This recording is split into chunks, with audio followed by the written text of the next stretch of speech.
एक बार की बात है, गौतम बुद्ध अपने शिष्यों के साथ एक गांव से दूर किसी बड़े नगर की तरफ जा रहे थे। गर्मी के दिन थे और रास्ता भी बहुत लंबा था। गौतम बुद्ध अपने शिष्यों सहित बहुत देर से चल रहे थे, जिस वजह से उन्हें बहुत प्यास लग रहा था। वहां से कुछ ही दूरी पर एक बरगद के वृक्ष की घनी छांव था। सभी लोग उस वृक्ष के पास पहुंच जाते हैं। महात्मा बुद्ध अपने शिष्यों सहित वृक्ष की घनी छाया के नीचे विश्राम करने लगते हैं।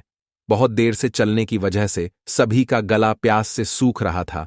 यह बात बुद्ध जानते थे। बुद्ध ने अपने एक शिष्य को कहा, आप इस बरगद की छाया से 20 कदम दूर जाकर बरगद की 2 बार परिक्रमा करके वापस आओ।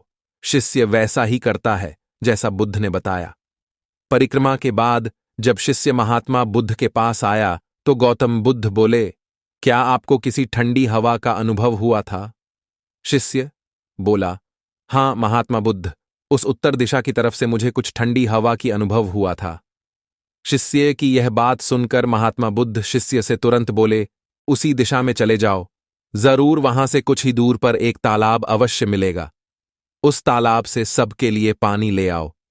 शिष्य उसी दिशा में जब कुछ दूर जाता है तो वहां सच में एक तालाब मिल जाता है। तालाब देख शिष्य बहुत प्रसन्न होता है और तालाब के निकट जाकर जैसे ही तालाब से पानी भरने वाला होता है, तभी शिष्य की नजर वहां दूर तालाब में कपड़े धो रही कुछ स्त्रियों पर जाती है। यह देख शिष्य मन में सोचते हैं कि यह पानी तो गंदा हो गया है। लेकिन जब शिष्य ध्यान से तालाब के पानी को देखते हैं कि अभी भी तालाब का कुछ पानी साफ है, इतने में 2 बैलगाड़ी जोर से तालाब के किनारे से होती हुई निकल जाती है। बैलगाड़ी के पहिए तालाब की मिट्टी के ऊपर इतनी जोर से निकलते हैं कि तालाब के नीचे बैठी बहुत सारी मिट्टी तालाब के ऊपर आ जाती है, जिस वजह से तालाब का बचा हुआ पानी भी गंदा हो जाता है। यह देख शिष्य बिना पानी लिए क्रोध में महात्मा बुद्ध के पास वापस चला जाता है। शिष्य बड़े ही निराशा भाव से महात्मा बुद्ध को सब बात बताता है।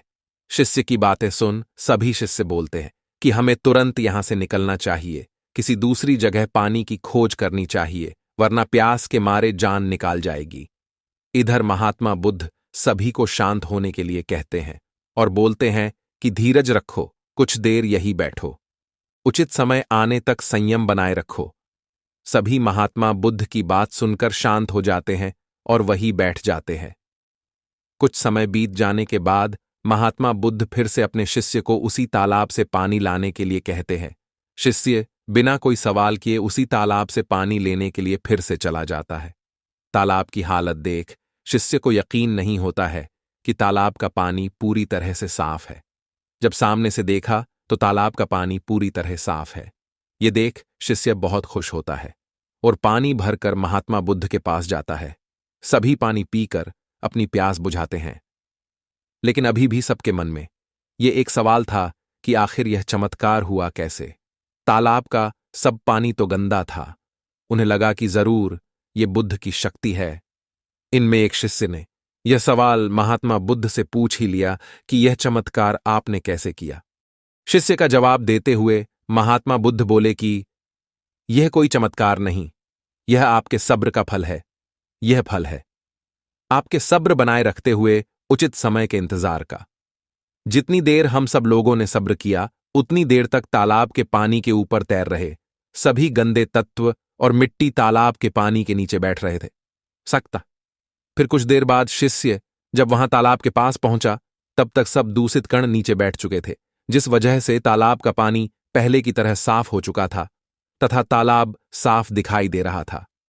यदि उस समय आप लोगों ने सब्र न किया होता, धैर्य न रखा होता, तो आप सब इतनी गर्मी में पानी की खोज में प्यासे रहकर शायद अब तक मृत्यु को प्राप्त हो गए होते, क्योंकि यहां से अगला कोई तालाब है या नहीं, और होगा भी तो क्या उसका पानी साफ होगा या नहीं, इन सब कारणों से आप कभी प्यास न बुझा पाते और प्यास से मर जाते। फिर इतना बोलने के बाद महात्मा बुद्ध शिष्यों को एक सीख देते हुए कहते हैं कि जैसी स्थिति हम लोगों के समक्ष आ जाई है, वैसी ही स्थिति और मुश्किल दौर जिंदगी के हर मोड़ पर आएंगे। तब उस समय भी आपको ऐसे ही संयम बनाए रखना होगा और अपने विवेक से काम लेते हुए ही आपको एक उचित फैसले के साथ सही नतीजे पर पहुंचना होगा। हर मुश्किल दौर में सब्र रखते हुए ऐसे ही शांत, मन से ही कोई फैसला लेना चाहिए जिसका आपके और दूसरों के लिए अच्छा हो, क्योंकि ऐसी स्थितियों में लोग अक्सर गुस्से में आकर अपना सब्र खो देते हैं और गुस्से तथा जल्दबाजी में गलत काम और फैसला कर बैठते हैं, जिसका बुरा परिणाम उनको भविष्य में देखने को मिलता है, जिसमें खुद का नुकसान अधिक होता है।